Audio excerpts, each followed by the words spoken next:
So now we're live. Hey everybody on YouTube and Zoom. We'll get started here pretty soon. Just want to welcome everybody in. We'll get started here in probably about 30 seconds or so.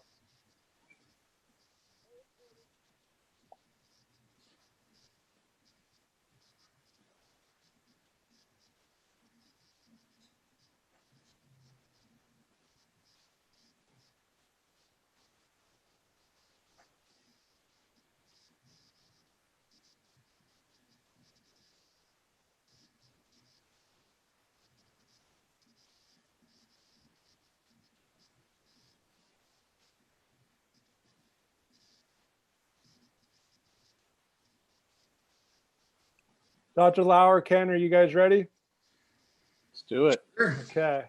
So welcome everybody to the USA Hockey webinar series presented by BioSteel and Pure Hockey. Really excited to have our ADM manager or ADM technical director, Ken Martell, on the call. He's back on. And then Dr. Larry Lauer. And I'm really excited for this mental game talk and, just trying to get better for our players, coaches, and everybody involved. So Ken, Larry, the show is all yours. Let me know if you need anything. Great. Thanks, Dave. Just a quick introduction for Larry too. He's currently the mental skills specialist for the United States Tennis Association. Got his PhD back in the day from UNC Greensboro. Was formerly the director of the Coach Ed Education and Development at the Institute of Sport Youth Study for Youth Sports at Michigan State. Along the same time he was there, he was actually also our mental skills specialist with our national team development program. Larry's also listed as one of the 100 most influential sport educators in America by the Institute for International Sport. No stranger to ice hockey, obviously. He's gone to the dark side here the last, I don't know what, maybe 8 years. How long have you been with USTA now? It's getting up there. It'll be 7 years in 1 week. Yeah. So, but has kids that play. Larry's a hockey guy from way back, has done a lot in our sport and made contributions actually to a lot of different sports because he is on the board of directors with the United States Center of Coaching Excellence. So again, across the board, Larry's got a great resume, a lot of experience. And welcome, Larry. Thank you, Ken. Thank you, Dave. I really appreciate it. I was really excited to have this opportunity, and I appreciate you bringing up the National Team Development Program, Ken, because that's one of my proudest moments, just to be part of that for 8+ years when I was in Michigan. I was surprised they let me go from East Lansing during the day to actually drive to Ann Arbor later in the day, watch practice, and actually meet with people. I thought maybe they'd run me out of town every time I came out there, but yeah, it's such a great program, and I feel that a lot of what I brought to USTA Player Development was a result of many things, of course, but probably NTDP was one of the most impactful experiences I had working with the coaches and the staff and the players. I was fortunate to work with many great coaches there, many of who everybody on this webinar knows. So I learned so much from them. I do know that Coach John Hines, I think he had me on probation the first year. I didn't know it. My first year, let me do a little bit. And then after the first year, he's like, okay, Larry, I think you're ready for more. And I'm like, oh, okay, appreciate that. So then, he gave me more responsibilities, but I think it's been great. And currently now, I help coach my son's 12 and under team, although like everybody else, we're on hiatus. And so it's just so great that USA Hockey's doing this. We're trying to do something similar in player development and tennis, where we reach out to people, we provide ideas, resources similarly. And, I think the mental game, what I've seen, my job now, I work with professional tennis players and juniors aspiring to be professional tennis players, that everybody's trying to find ways to get better right now. And they're looking for ways to improve. And I think the mind is one of those things that we can spend more time on right now. Well, in our sport, you had done a lot of work on, basically mental toughness, emotional control, taking penalties, a lot of things that sometimes our players have trouble with. how they respond to adverse situations. That, I thought that was certainly can translate across sports. Anything that has been new in that area for you, working with tennis versus maybe hockey? Yeah, well, I think in tennis, we obviously have to look at the individual. And then I always try to think about bringing that back to what I do in hockey now as a youth coach and helping my son as well. But is just trying to appreciate the individual, communicate with the individual, understand where they're coming from, meet them where they're at. I think one of the biggest mistakes we make as adults is we ask players to respect us, but we don't treat them with respect by honoring their individuality. I was just spending time talking with Gabe Polsky, who produced the movie In Search of Greatness, and Wayne Gretzky was interviewed on that, and just talking about allowing him to be creative, and look what it turned into. One of the greatest players, maybe the greatest player of all time, who invented different ways to play the game, whether pulling up at the blue line and waiting for the next wave to come, or playing from behind the net. So I think it's been an amazing thing what USA Hockey's done to not stifle creativity, to allow the skill to come out in the way we're doing things, whether it's through our coaching program, how we are tightening down on the hooking and the holding, and really forcing kids to learn to skate and the puck handle and pass the puck, really forcing hopefully creativity into the game and the way we train them. So I think some of the biggest stuff, and I'll share my screen for a minute and then look forward to taking more questions. But some of the biggest stuff that we've been talking about is how do you really help someone become resilient? That's what the focus has been on. Because when I started, the question came to me from many people, but including Jose Higueras, who worked with Roger Federer, and he worked with Jim Courier and Pete Sampras and the greats in the game.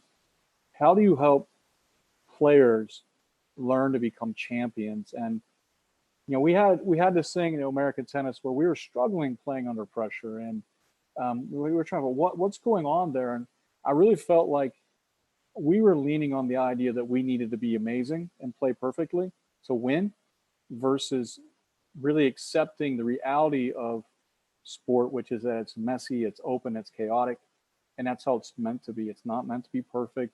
It's not meant to go just your way.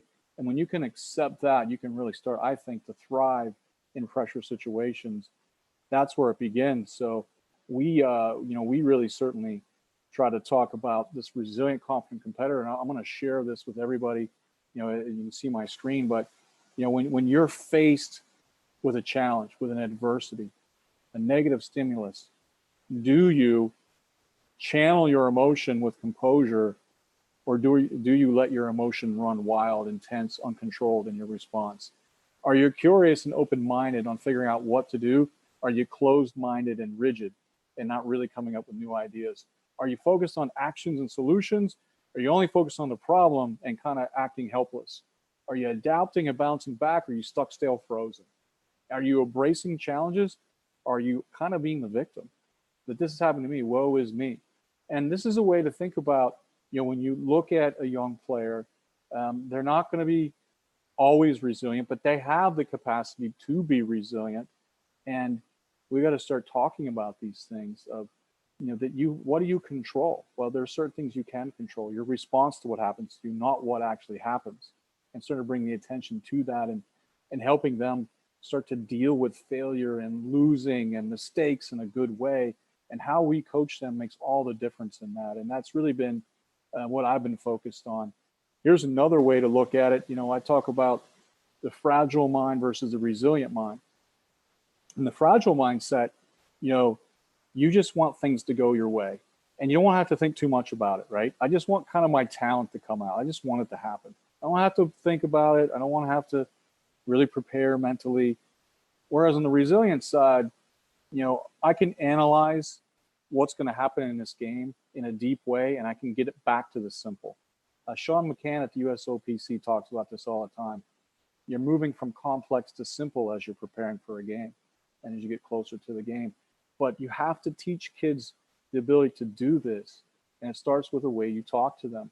that, okay, here's the concepts we're teaching in practice. Now, here are the couple of things you need to focus on going into the game, and helping them discipline their mind to focus on the keys. The fragile mind wants to have tricks. If I just do this, it works. What we've been honing in on in tennis, that it's all about habits and skills. And this started all the way back at NTDP for me and before, that the mental game is not about tricks. It's about what you do every single day. And if you can put the training in, you can trust it. The fragile mind, I tried it once, didn't work out with it. The resilient mind, I'll find a way. It doesn't have to be perfect. I'll stay with it. Someone asked Billie Jean King, I imagine most people know who that is, the tennis player who really changed the game for women. And she said, one time they asked, what do you do if your routine's not working? You can do it again. Literally just like keep doing it until it works, like until you get ready to play and so you can deal with it. So, the fragile mind, it's not perfect. It's not good enough. And a resilient mind is like, there's going to be struggles. I'm going to make mistakes and I'm going to find a way. I'm going to be successful. And I've heard this a lot in tennis, Ken, and that is, I hope it clicks all. Like, I'm just going to go to a tournament and it's going to finally all come together. I'm like, really? I hope it does, but it's not all going to just click in one moment. It's going to be the work you did and how you prepared yourself and how you dealt with the things you needed to improve. Because the worst thing for a coach is to sit there and listen to a player saying, oh, poor me, but they're not willing to address the things that are most important to take the next step. So the fragile mind is just wanting things to go right. The resilient mind is really actively okay with what goes on in the arena, okay? Knows that there's going to be issues, but also knows that he or she's going to find a way, that team's going to find a way, and I'm good with that messiness. I go back to maybe John Hines, and a lot of our really good coaches, they talk about process, right? Yes. Those habits and process that you do in practice that helps prepare. And then the points you just brought up about coaches and the environment that we create to help our players address, the hardships that they come across, just every single day, right? I mean, we try and talk about, adaptability, resilience. I mean, I go back to one of the things that you were doing, the example you gave us a number of years ago with the rubber Super Bowl versus the egg.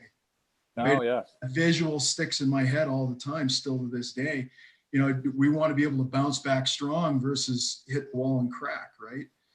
But focus on it, on the process, the things that are under your control. Sports are, what sport it is, there's mistakes happen all over the place, right? And right. Helping people deal with that. So maybe what are some things, habit-wise, that we can start to look for to help our players build as we go? You're working with 12-year-olds, with Pee Wee hockey players. What are the things that you might be doing with them to get them started on a path of being more resilient? That's a great question. It's one that's often asked. And I think the biggest thing we have to do is teach them how to learn. And teach them how to learn through adversity. Nowhere else right now do our children face as much adversity, usually, as they do in sport. Unless they have a tough life, where they're asked to do more at a young age. A lot of kids aren't experiencing that they're in a good situation, that are able to play hockey, or able to play tennis, sports that do cost quite a bit of money at a young age. So where does that adversity come from? It comes from sport.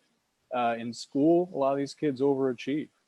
They do well, and they're high achievers.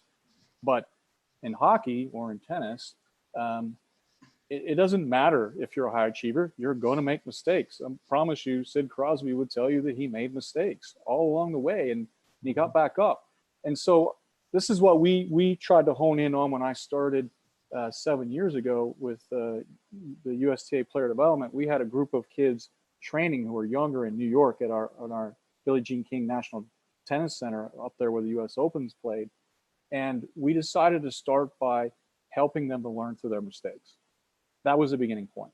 We knew that they were going to make a ton of mistakes, that they were going through this period of really learning the motor skills, learning the strategies of the game, that you were going to have so many errors. And so the kids that were going to survive were going to be the ones who were able to get through that. And so then what we had to do was say, we had to teach from that perspective that mistakes are okay. You know, some of the best coaches I worked with, because we didn't talk about this, but I was a hockey director back in the day in Charlotte and then up in Philadelphia or Pensacola, New Jersey. But my best coaches I worked with were the ones who, they're okay with kids. They were doing Russian circles and they were just blowing out and going into the wall because they were pushing the edge, right? They were pushing to the edge of what they were capable of. And I think that's what you ask of the kids is like, look, let's get clear that I want you, here's some things I want you to work on. We're going to put you in an environment to go after it. And then you're going to have issues and that's okay. And we're going to be here to support you, but we want you to try and figure it out. Right. And so I think that's, you know, it's so great. I think even back like in the 90s and early 2000s when USA Hockey started going in more of the small games approach and letting the game teach, I think the game can teach these things if we get out of the way a lot of the times. I know for sure, again, that, you know, people adapt. They're resilient when given the chance. And what does someone need to be resilient, to adapt? They need to embrace the challenge, have a growth mindset, look at it as an opportunity to grow. They need to have skills. So we have to start teaching kids mental skills, coping skills, the ability to focus, to set process goals versus only focusing on the outcome, to be able to talk to themselves in a way where they believe versus putting themselves down. All these different things to visualize. And then that's the second pillar. And then the third thing you got to be able to do is support them, right? At the right level. We can't do everything for them. We can't leave them out there alone either.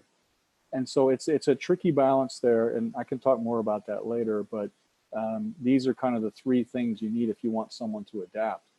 You have to put them under adversity. You have to teach them skills, which is the only ethical way to actually put them under adversity is to actually teach them the skill to deal with it. And then you got to support them through it.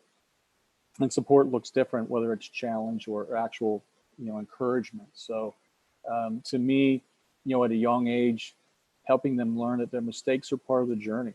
And we talk all the time about other pros who talk about it, other players. We have them come in and talk to the kids about it. Our coaches talk about it, get them on board with it. This is how we learn. This is how we get better. And then the successes feel that much better. So it's learn from mistakes. And then we put in place the breathe and believe technique. And so we had to get really simple at the youngest ages. We'd say, okay, something's going on you're not happy with.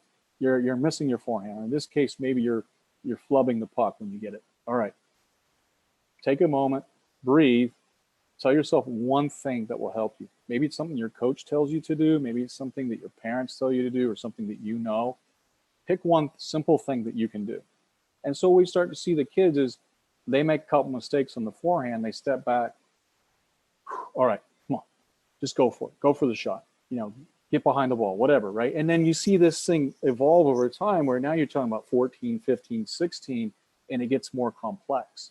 Where now you're starting to talk about, you know, they understand with the breathing, you know, maybe they're going to a towel and they're wiping off and then they're thinking, okay, you know, they start bringing this concept of acceptance in. Like, hey, man, like mistakes are going to happen. It's okay. It's just one shot. Take a breath. What are you going to do here? Commit right now. What are you doing? Oh, yeah, I'm going wide serve open court. I got this all day because I practiced it a million times.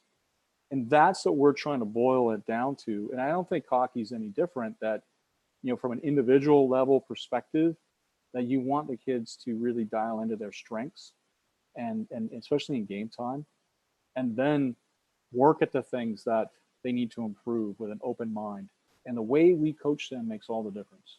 You know, if we allow them to make mistakes, we put them in an environment where they're challenged and we help pick them up and encourage them, then it's amazing. And you guys know this better than I do, what you start to see. You see kids not afraid to fail and not, you know, not getting as frustrated when they blow a tire and they go into the boards. They go, okay, you know, I pushed it there and I got to go for it again, you know. So these are the kinds of things I try to do. Never overreact to a mistake, because for you, it might be just getting that out. For them, oh my God, the coach thinks I did something terrible. I don't, you know, I don't think people can really understand the psychological impact of a coach on a young person, because I heard it so many times in my practice. Coach thinks I suck, or coach thinks I'm bad, and I'll kind of dig and like, yeah, they told me, don't puck handle anymore, just send it deep. And they're thinking like, well, I must suck if I can't puck handle, right? So it's really trying to help the kids understand that you're gonna make mistakes, it's okay. And we then as coaches have to be very uh, composed and controlled in what we do, and understand the language that we use makes a huge impact. Yeah, absolutely. Our actions subtly speak to kids. Like they're always watching, right? Mm-hmm. And they'll pick up on those cues. And it's hard as coaches. We're emotional. We want to win. We're in the moment too. But I know that we're going to have a coach coming up here as a guest next week, and who coaches our NTDB program. You used to always say, act as if. Mm-hmm. Like you as the coach have to act as if everything is ready. You have to pretend or whatever, for the benefit of your players. You may be bound up inside, but you're the adult, right? I think the thing that you brought up right away, though, that learning how to learn is, I don't care what it is, right? We had Marty St. Louis on early on in our podcasts, and one of Marty's biggest things is like, I was the separator for me and what everybody else was, I was always trying to get better, always trying to learn. And those people that they learn how to learn and embrace that, over the long haul, they continue to get better and better.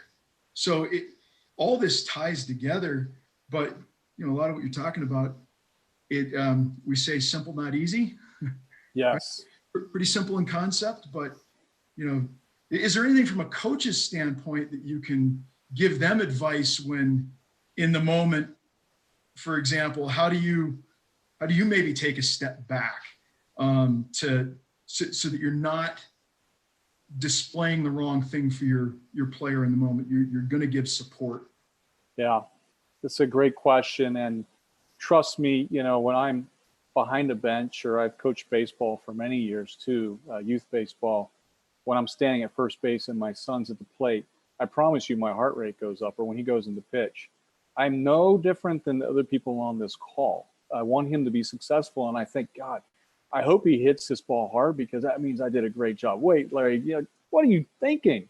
Like, this has nothing to do with you right now. You're just standing here, and you're going to tell him either to run to second or to go through first base. That's it.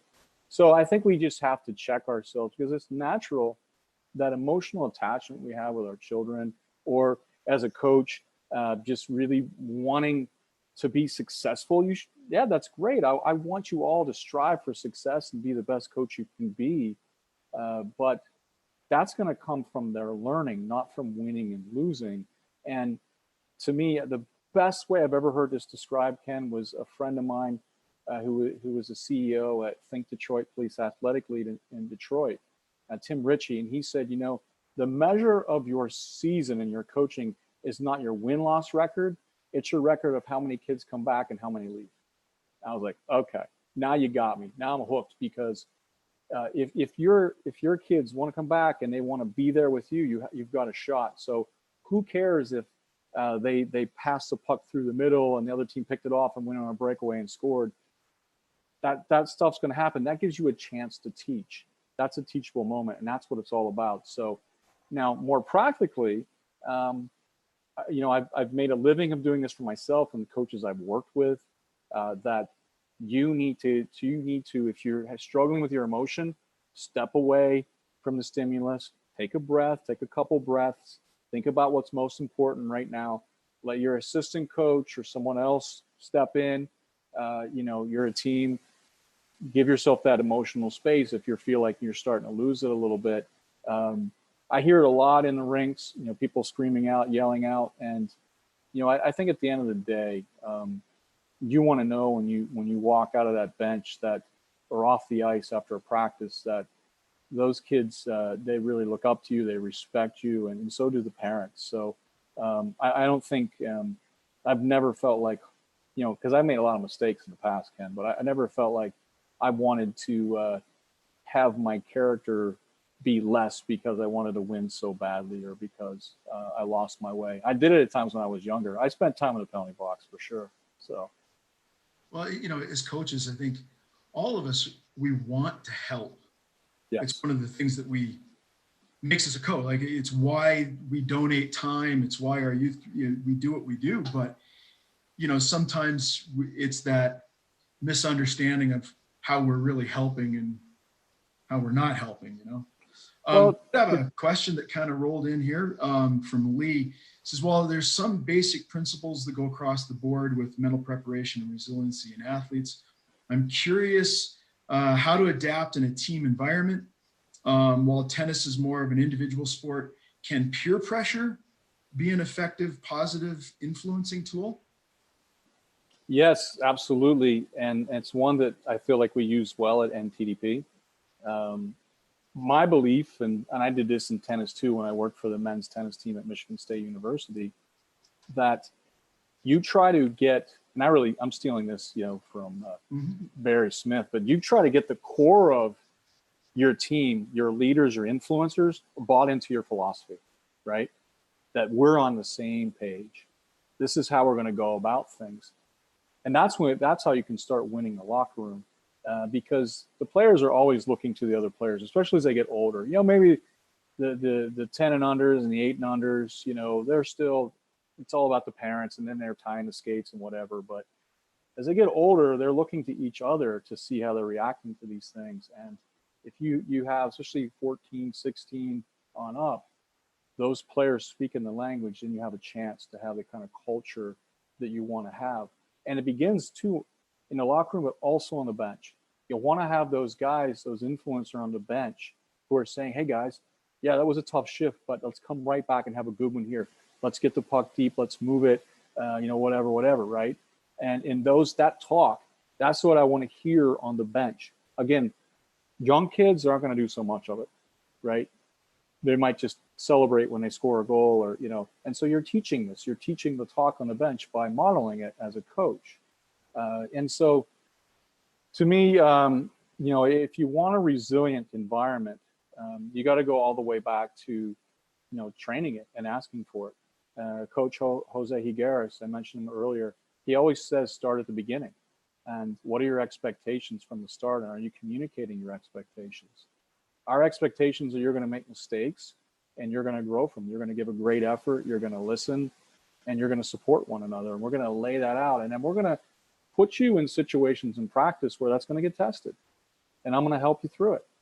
So we're going to do battle drills, and people are going to get a bit edgy and a bit irritable. And that's okay. How are we going to respond to that? Because in the game of hockey, I don't get to choose if someone comes by and whacks me with their stick, or, you know, kind of presses me a little hard and there's not supposed to be checking. That's just what it is. All I can do is respond to my environment in a good way. And so beginning that discussion, you know, is so important. And if I share my screen real quick, maybe, is that all right, Ken? I wanted to show one thing here. Am I sharing my screen now? I'm sorry. Not yet. Not yet. Okay. So I missed on that one. Sorry about that. It's all right. Misfire. Missed a net. So here we go. Yeah. Guys can see it now? Yes. So I'm going to just jump ahead here real quick. But if you want to develop a resilient, what I call resilient, confident competitor, you have to work on 5 levels, okay? First, you have to get to know the person, as I mentioned earlier, and understand who they are, their history, what they bring to the table. When they're young, often you're getting to know the parents more than the kid.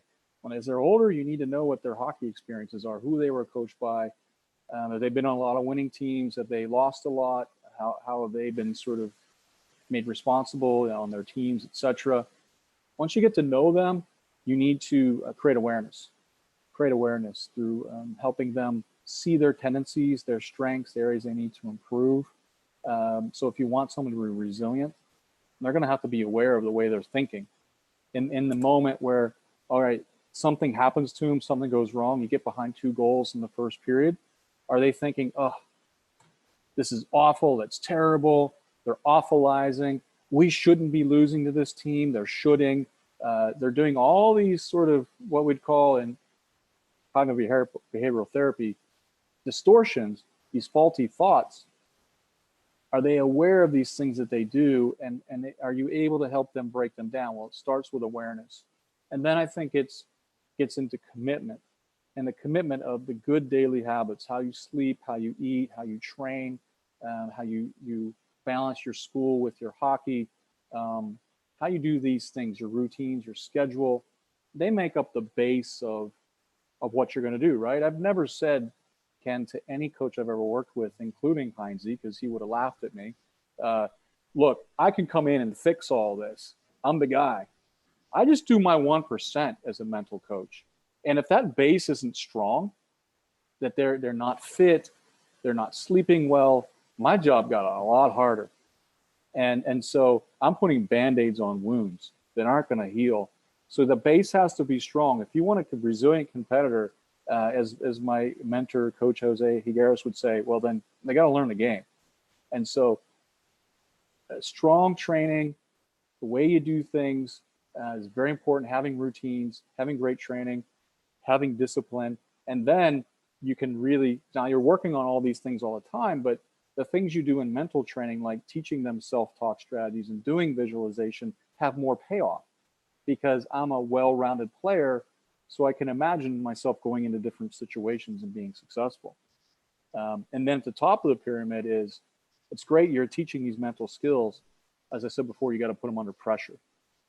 So if you want somebody to be resilient, you got to train for it. Put them in battle games, put them in situations that are difficult, but not unreasonable, where if they really apply themselves, they can figure it out. And then you support them through it. So I hope this pyramid model helps. You got to work on all 5 levels kind of simultaneously, but you can't really skip any of them if you want to have a resilient, confident competitor. Hey, Larry, I have a question about the pressure training, and finding it hard. You know, you're working in an individual sport. How do you incorporate that pressure training when you don't have the audience and you don't have other things? And how can we translate that into hockey and having pressure? Because, you know, as they get older, there's more pressure, whether it's outside pressure, inside pressure from themselves or parents or whoever. How can we help them with that pressure training? Well, I'll start first, Dave, with that. You want to create the pressures that are inherent to your environment. And I want to try to minimize the pressures that are unnecessary, as I would say, piling on. So parents being overly critical, I'm going to try and change that and remove that because that's just too much. But I don't want to remove you having to score a goal in the last 30 seconds. That's good for you. Or having to hold the lead in the last 30 seconds, or having to get out of your zone when you're a man down. These are the things that are awesome, right? And figuring it out. So there's situations that are inherent to the game, going into another building and the crowd being against you. That's amazing. I've had that experience in different sports, and it's so cool to quiet them. You know, we had a great experience at NTDP where we knew we were going to play in Russia, and it was going to be anti-US for sure. And our whole thing before they left was like, hey, how amazing is it going to be when we quiet them? And we're out there doing what we do. And the boys went out and did an amazing job. So it's really changing this and looking at it as an opportunity. In tennis, we get really creative. We'll do things like you only get one serve. We have a game where the first point is worth 40 points, you know, 0, 15, 30, 40, making sure that they're ready to play on the first point. We'll do things where you have to win 3 points to get 1. There's different things you can do to really apply either way, through the way you're doing your scoring, through the different constraints. All right, guys, we're not doing this in this game right now, okay? Only passes. We're not puck handling or whatever, right? You guys do these kinds of things. So you create these constraints or these scoreboard pressures that you apply pressure. Someone chasing, a couple people chasing, to really challenge players. And I find it, you know, the more that it's like the game, the better that it is. But we will get creative. You know, one of the things we'll do is, all right, if a player is struggling was swinging out under pressure, that they we call decelerate on the swing. One of the things that we try sometimes, we say, okay, we're playing a game in practice. If you decel, you automatically lose a point. I'm taking it away. That's my point. Boom, gone. If you accelerate and miss, I'll let you play that point again. Now, this is kind of the learning process, right? Because we have to get to a point now where we get back to where each point counts for what the outcome is and dealing with that in a good way. But if we're at an earlier stage where they're having a hard time letting go and swinging out, we're going to go ahead and change the constraints so we can get what we want, because we want to reinforce the behavior that we want. And we want to take away reinforcement for the behavior that we don't want. We don't want them hitting moon balls and getting rewarded for that. And we don't want kids, just hanging on to the puck and never passing and being rewarded for that. So we have to change the reinforcements so that we get the behavior that we want. Now instead of just telling them, we're creating games that facilitate what we want. So to get people to be resilient, to deal with pressure well, you got to try to find ways to change the conditions. Guys that lose the puck, all right, and they get frustrated and they slap their stick on the ice. We would be doing a drill in practice where, guess what? I'm going to send 3 guys you're going to lose the puck, and then you're going to have to chase them back down and get it, or whatever it is, right? So we're going to find ways to challenge them. Our coaches get pretty specific with this. I know this is a funny story. I only tell it because it's funny, but one of our players was at the US Open, and we have a towel, and the player was pretty angry at the way the match was going, and so he threw his towel on the ground and wouldn't hand it to the ball kid. And so guess what the teaching plan was for the next practice after that US Open match? This is a pro. All right, we're going onto the court, and you're going to be a ball kid, and I'm playing, and I'm going to show you how to hand the towel. And then the coach literally threw the towel on the ground. How does that feel? It doesn't feel good, does it? So again, I think we can do this in a positive way, but the point is, if we want to teach something, we got to get really specific to the thing that it is and try to make it as game-like as possible. And then we'll make it less game-like if there's some real struggles with it, like I mentioned with the deceleration and getting kids to swing out. But then we got to bring it back into the game as soon as we can. Does that answer the question? Big time. That's exactly what I was looking for. Okay. Yeah.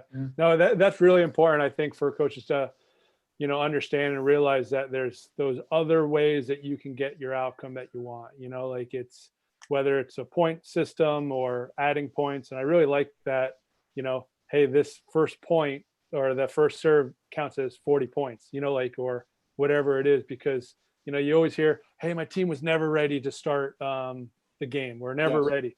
And then you go back to their practice, and guess what they do in practice? They're stretching for 10 minutes before the beginning of practice, and they're doing a very non-competitive drill. So how does that relate? How can you make it realistic and transferable? And I think that's the important part. I'd like to segue off of that real quickly if I can, because one of the things that we talk about all the time is make practice like a match, make practice like a game. If you want to be tough, resilient, competitive in a game, then you have to train that way. And so we want to do things on a daily basis that match up with what we do in a game. I don't want game day to be so different from practice day or an off day that game day becomes huge. Like, oh my God, I got a game, and now I got to do all these rituals, and I got to visualize, and I got to talk to my coach, and I got to do these exercises. Why? We know when we study the Olympics that it's the ones who can go into that environment knowing that it's huge, but stay with their routines that are successful. So why not build that into training every day? So what we talk about is daily mental practice that, all right, let's get our mind straight before we ever step on the ice or on the court. Let's take time to breathe and quiet our mind, mindful breathing, clear out all the noise from the day and the cell phone and the school and all that junk, dial it in. Now let's visualize what you're going to do when you step on the ice. See your success, see your commitment very vividly, dial into that and become committed to it. And then remember what you're grateful for, the opportunity to work with these great coaches, with these great teammates, to be on the ice. This just changes the whole thing. This is what Kobe Bryant talked about. He would meditate in the morning so he could get the right mindset from the start of the day. And so if you want to really perform under pressure, you got to make your practice days more like your game days. And that means with the way you prepare too. Get yourself mentally ready. Don't go on the ice and think that that's supposed to be the warm up. Do what you can off the ice, including visualizing and breathing. I know with my son, I asked him, I interviewed him the other day about this. My son is 11 and he plays in this 12 and under team. I said, well, remember when I asked you to do visualization in the car when we're driving to the rink? Because we got like a 35-minute drive. He's like, yeah. I'm like, did you think that was weird? He's like, no, I thought it was kind of interesting. And I tried it. And then what I realized was, like I feel more ready. And then I start thinking about the way I'm going to do things. It tends to start happening on the ice. I'm like, that's kind of the idea behind it. It just kind of sparks your mind and prepares you to do things. So in his funny little way, he was telling me that, yeah, this works, Dad, and you're not crazy, which was nice to hear. But if you want to be, what I would say is that obviously there's difference between game day and practice day. In practice, we're working on things, we're analyzing things more deeply. On game day, it's game plan, more specific, more simple, especially as you move up. But still, if you're treating your practices more like games, and you're making the kids, even if it's just 5 minutes, take a moment to think about what we're going to do when we go on the ice, see yourself being successful. Let's go. We got a great opportunity to get better. You're starting to build that mindful practice into their pre-practice, which is so important. And then I think after practice as well, reflecting and making that part of your routine. So like this ties in so much with what we talk about, trying to get our coaches to realize in terms of skill acquisition, trying to get them to make their drills more representative of the game. But I think the missing aspect sometimes is we just look at it from a learning the game standpoint versus keeping in mind that we know pressure changes performance. Yes. Right? At every level. So how do we put in and make it from an emotional standpoint a little bit too, right? Like you got to tie all that in. And you mentioned visualization, and you mentioned visualization with your 11-year-old. So from a coaching perspective, for those in the audience that are going to work with 11-year-olds or younger kids, when you talk to them about visualization, what do you have them visualize? Is it scoring the game-winning Stanley Cup goal, or is it something else? Well, I think that he already does on his own when we watch hockey together. What I tend to have him visualize before practice or games, I let him also visualize whatever he wants. I don't tell him everything, but I'd say maybe think about 2 or 3 things that you're working on in your game and applying those tonight in the game.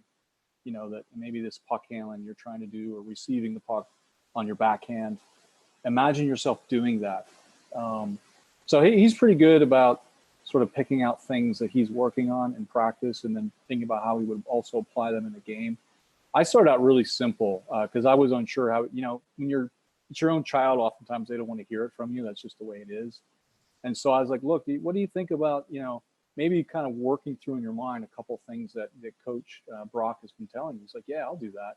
And so just seeing it, and then I just add little tidbits as we go along. And when he started to recognize, because after practice we'd be driving home and say, oh, what do you think that visualization helped you? I'd be like, oh yeah, it made me think about what I was going to do today, and then I went out and worked on it. So just a little prompts. So instead of force feeding it, just kind of opening the idea and then asking them questions. But I think at the start, it's really just simple things, things that you're trying to work on in your game, and just imagine yourself doing those things. And then you can do the fun ones as well, like scoring the game-winning goal and stuff like that. So for me, it was always, see yourself doing the routine things that you would normally do in the game extraordinarily well. Mm-hmm. Mm-hmm. That's the way it was always brought to me. You mentioned working with a son or a daughter and those things. So we do have a question that kind of ties into that. The question is, how do you manage maybe a coach who is extremely hard on his son or daughter and not as hard on the other players? Any advice for that particular question? Well, it feels like maybe someone's going through something there, so I'm going to do my best. So I've been there for sure, because that's more likely to happen than the reverse. Because again, coaches really want to seem fair in many ways. So I think you gotta have a relationship with that person. Of course, you can't just come at them bluntly. A lot of times they're not going to respond well to that. But if you do have a relationship with that coach, being able to say, yeah, just, doesn't seem like he's responding or she's responding well to you right now, huh? Like they're not listening. Yeah, okay, well, let me talk with them. And it's not because what you're saying is great. It's just that maybe they need to hear it from someone else, right? Because we all talk about it as parents, like our kids see us as the dumbest people when everybody else is smarter. So that's just the reality. So then, and like I had this conversation when I was coaching a few years ago in Little League Baseball with a good friend of mine. We would trade off. So if something was going on with his son, I would talk to him. If something was going on with my son, he would talk to my son.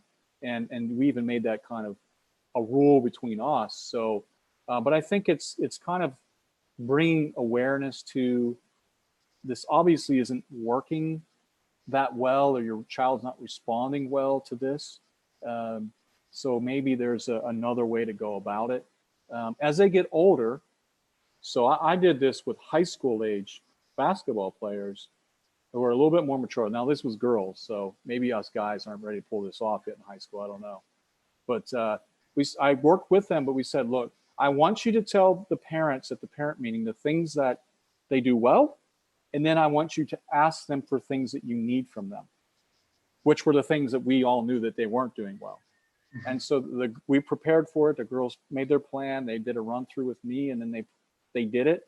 And so it was so much better because then it was coming from them instead of from another adult. But so the older the kids are, you want to empower them to communicate, empower them to and teach them in a respectful way. Like, look, if you go up to your mom and you tell them, I appreciate everything you do for me, and I love how you help me in so many ways, and you could really help me by doing this one thing, or maybe just waiting a few minutes after the game until maybe you're telling me everything that I did wrong, right? So I think we try to work with the situation. The younger they are, we as adults have to step in and then try to do it in a positive way by pointing out maybe what's happening from the child's response, more so to, oh, you're doing that wrong. Let me tell you how it's wrong. And then as they get older, we try to actually empower the individual to communicate, because that's one of the greatest things as coaches we can teach kids, is to be able to communicate in ways to make their situation better. Because that truly is part of becoming resilient, is to be able to share what's uncomfortable and to get to a solution. So important. Yeah. I'm guilty. I know my own kid, the couple of times that I had the chance to coach him, he probably got the short end of the stick compared to everybody else. And that was probably more on me than on him, maybe in any way. So I think as parents, we can all be guilty of that at some point. Yeah, but, I probably am too. Yeah, just at least having the wherewithal to reflect and understand that, okay, I got to work at this is certainly helpful. We get some questions here about, tennis versus, being an individual sport and team sport. But I think the thing that in hockey that a lot of our very best, our NHL coaches realize is they are coaching individuals within a team game. Mm-hmm. And so at the base of your pyramid, you had understanding the person, right? So as a foundation, it's every kid's a little different. But when you moved up that pyramid a little bit, you got into some other things, and you spoke to this earlier on proactive, positive talk on the bench, maybe with your kids. Would that be something with younger kids that is leading them maybe into a self-talk, kind of teaching them how to positively self-talk? Is that something that's going on there? I think so. I think it's an entree into that, Ken, where, we'll talk about where do you want your mind to be when you're on the bench? And I have a routine that I used to teach. But when you get to the bench, first thing you got to do is sort of have a response, right? And that response is, some positive self-talk. And that can be also talk to your line mates, like, hey, man, good shift. I know it didn't work out. We're going to get the next one. We're bringing energy, we're bringing physicality, whatever, right? You know, that we're going to say on the bench. So I think they go hand in hand, right? Because what we've seen also in tennis with doubles is that often we tell people stuff to help them, but we're really saying it to ourselves as well, right? Like, man, that was a tough shift. We couldn't get out of our zone, but all we got to do is this, right? We just got to get into our breakout and move the puck fast.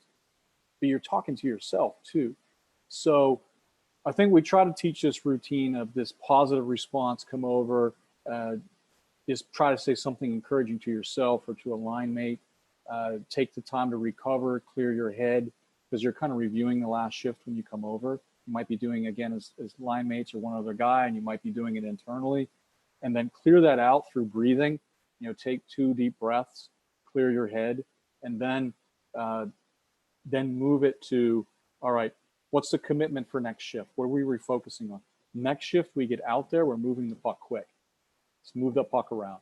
And all right, we got this, let's go. And then bring all your attention to the game, because you don't want to spend too much time over there in your own world because there's a game going on. You need to watch it. So this short routine of just responding well, just this relaxation of bringing it down from the shift, and then this refocusing on, this is our commitment. And then as you watch the shift on before you, you're starting to get ready. Like, I'm ready to go. I'm ready to get on the ice and do it again. So I think there's some flow that happens on the bench that I'm not so sure people talk about very much. And so then when you're training self-talk, you can build it into a routine. One of the issues that we have in psychology, and we know it, is that we have all these great ideas, but people have no clue how to use it. Like, it's great. You got all these great ideas, Larry, but how do you actually put it into play? Well, you do it through routines. That helps people structure their mind and their behavior as they go through a performance. So I know when I get to the bench, I do my response, I drink a little water, I say something encouraging, I take a couple deep breaths and let that kind of wash away, and then I focus on the commitment. And then I get my mind back and getting ready to go for my next shift. If you teach kids that structure, the self-talk comes easier, right? So now, well, got to be something positive when I come in here. Maybe my head's full of negatives. I'm going to have to work on that and get to something productive, something positive. Say something encouraging to my buddy to help me kind of get out of my own negativity. So if you're going to work on this, you need to show them how to use it during the game. But yes, that self-talk, definitely in a team environment, you have that opportunity to have the people around you help you get back to a good place, to become present, to become positive, to focus on your purpose, to focus on your process of the way you're doing things. And you see that with your athletes. You know, you have some that are really good at brushing off what just happened, and they're able to get into their next best shift right away. It's like, no issue. And then you see other athletes that, you know, they're in their own head, and you can tell. And one thing seems to just, and they just, you know, so those are the athletes that, you know, again, the more you know about each individual athlete, the better you're going to be as a coach at trying to help them through those issues and create, you know. And that's where you've got to get at the core of what the thinking is, because their thinking might be based on something that their parents are saying to them. Like, you know, you've been bad lately, and what's wrong with your game, you know. So who knows where that's coming from. And if you can get to the core thoughts that are driving the bus, because in my philosophy, we deal with whatever the environment throws at us, and then we respond to it by the way we think, then by how we emotionally and physically respond, and then through our behavior and our performance through that stress cycle. And you have to get at the thoughts, because those are the drivers of the bus. And if a kid's sitting there thinking, I should not make mistakes, then no matter what you do, they're going to struggle. So you have to get at that core thought and help them realize, like, the way you're thinking is faulty. I mean, let's go watch McDavid right now. I bet he turns the puck over, and show him, you know, at some point that nobody's perfect. It's okay. And then when you can start to build in this idea of acceptance of what is and how I feel about it, that, again, I started this talk off with that. we can't control the things that happen to us on a large basis. We control our response in the present. Mhm. And so teaching the kids this early on and in the way that they think, hey, you come back to the bench, it's over, man. You're going to have to just live with it. Whatever, good, bad, ugly, whatever, it is what it is. The only thing that matters is to be ready for the next shift. That's it. That's all that you got. You don't have the one in the third period. You don't have the one back from the first period. You just got this shift coming up. I think that from a coaching standpoint, it is just understand the basic change their thinking, changes their behavior. You know, Right. You have to, if you want to make an impact, you have to get to their underlying thoughts for sure. And we, you know, as my friend who's the director of coaching, Ola Malmquist at USTA Player Development says, in some ways we brainwash the kids because the way we talk creates their inner self-talk. Now, we're not as powerful as their parents in that socialization for the first 8, 10, For 12 sure. years, but we play a role. And we can help to massage that and start to turn it. And then when we can really start to work with them and say, do you realize that, you know, if we go look at this gold medal game, that there were X number of turnovers, the best players in the world? This is normal, dude. Like, it's okay. You're going to make mistakes. The very thing that I want people to do is to fear failure and not allow themselves to open up to how good they can be. That's one of the worst, most frustrating things that goes on. And it's really hard to deal with, but we have to find a way to accept what is. And then acceptance in a high performance world is only as good as your commitment. So then once you accept something, it's not about complacency. It's about committing, being determined, like, okay, I'm going and getting that puck and we're making a play on the next shift. And I trust as a coach, I trust you to go out yes, again and play. You're gonna do the job for us. And it's, yes, you know, can you create that mindset by backing it up with your players? And they exactly. surprise you. They will surprise you when you believe in them first. Mhm. So, Dave, did we have a question you said? Yeah, we had a question. My son is a squirt, and I know the main focus at that age is to work on building skills, but I would love to help him on the mental approach to the game as well. Any tips to pass along for a player of that age? I know we touched a little bit on it. yeah, so that this kind of younger 10 and under, well, I think, you know, obviously it's going to be in smaller doses, and it's going to be less, you know, intense or complex. What I teach to players at the NTDP is not what I would teach to a 10-year-old. So I think you use the game a lot to help them with their mental game. You know, one of the things that little kids are really good at is visualization, imagery. Their minds are so creative, and taking advantage of that, getting them to create in their minds, like, okay, so what does it look like when you have just a great 3-on-2 coming down the ice and one of your teammates scores? What's happening there, right? And just visualizing that. And again, it's all age and stage dependent. But so I think at that age, visualizing, and I use the Michael Phelps formula on that with visualization. You visualize yourself at your best and what that looks and feels like, what you're doing. And then you visualize yourself under adversity and how you're going to deal with it, how you're going to respond. And so for little kids, that's, yeah, I missed the open net. What am I going to do? I'm going to stop. I'm going to turn and go the other way and go after the puck or get back in position. So I think with visualization, we can start to teach these resilience. I think, again, at that young age, the breathe and relieve is a great technique that when something's going wrong, take a step back, breathe, calm yourself, focus on one thing that you can control, something simple that you're going to make happen. So those would be two places I would start that are pretty simple techniques that kids are usually pretty good at. Great. Well, Larry, we're coming up on the hour. Already. Goes by really quick. Yeah. Can we do another hour? Come on, guys. Yeah. I like talking hockey. Is there anything that you want to conclude with? Anything we didn't touch on you think might be important for our audience, or have we covered it? You know, like last thoughts? Yeah, I'll try to maybe like summarize some things. I think if you want to develop players who are resilient, who are confident, who always compete. You have to help them really have an open mind and embrace challenges. It's funny, we're at a level of this. One of our coaches, Richard Ashby, when something's going on in practice and the player's upset about it, he's like, awesome, great. You can't make a forehand?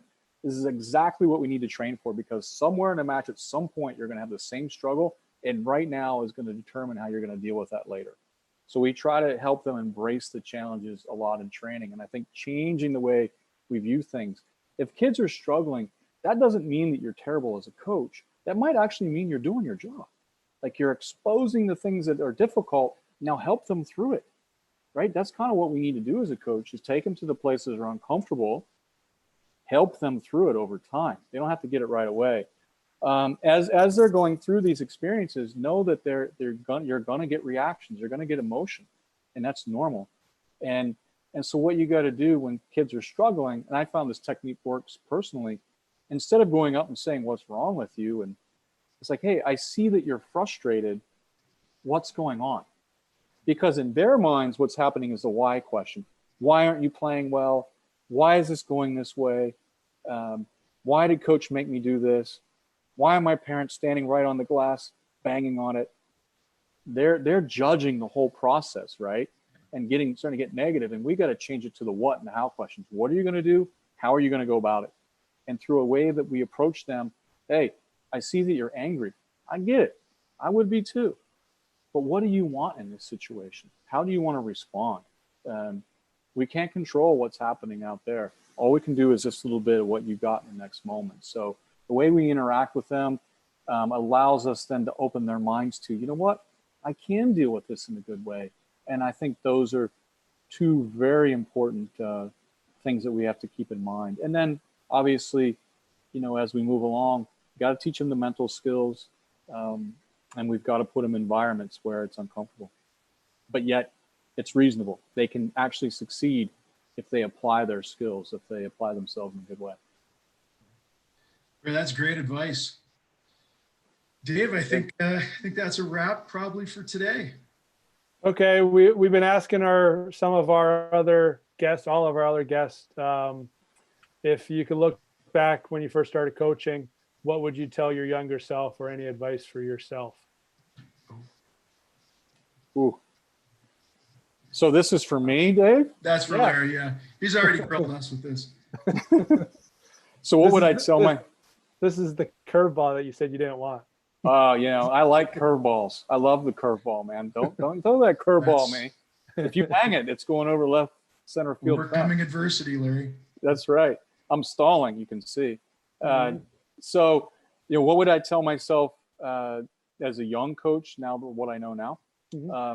I think because I would, very honest with you, I wasn't very good as a young coach. I started out as a coach when I was 16, you know, coaching little league kids, and I was all about winning and, you know, that whole thing. And I changed my mindset over the years for sure. But I would tell myself, you know what, the most important things are the relationships you're developing and how you're communicating with people. Because if they trust you and you do the right things by them, then the other things can happen. I want to teach them to be able to how to stop. If I have a relationship with them, if they want to listen to me, I got a chance. So I would really tell myself to slow down, make it about them, make it about their learning, be patient, build a relationship, and really think about what they need to do and how to get that out of them instead of what I need for me. So, because when I started as a young coach, it really was about me. I didn't know any different at that point, and I hope that I've changed over the years. So, that's awesome. On Awesome our advice. Journey someplace.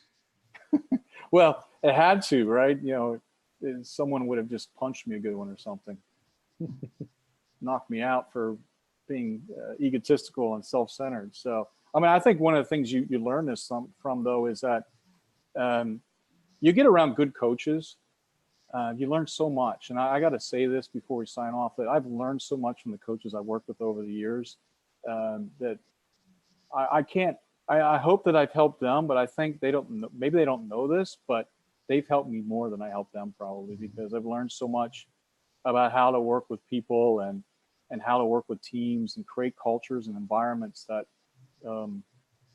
it's stuff that we have our Compete Like a Champion podcast that we do. Everybody can check it out on iTunes. Stuff that we're talking about every week. Just how do we get to this place of excellence, each one of us, and what are the things that we need to do that? And I'll tell you what, one of my ways I hope that I'm getting to excellence is just spending time with great coaches, because there's so much to be learned. That's really great advice. And that's like that's the big thing, is these great coaches are great people, culture builders. And that's, the thing that's what drives them, and that's what makes them really good. So thanks again, Dr. Lauer. Ken, great job. You're now a part-time host. And then just want to remind everybody, tomorrow we have goalie day. We're staying on the mental skills with mental skills for goalies, but I'm sure that there's going to be stuff that anybody can take out of it, if you're a goalie or not, because goalies are athletes too and players too.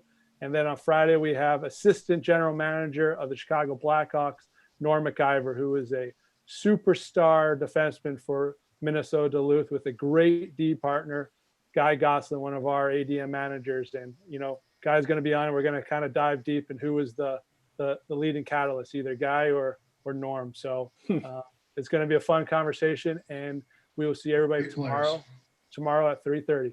Thanks. Thank you.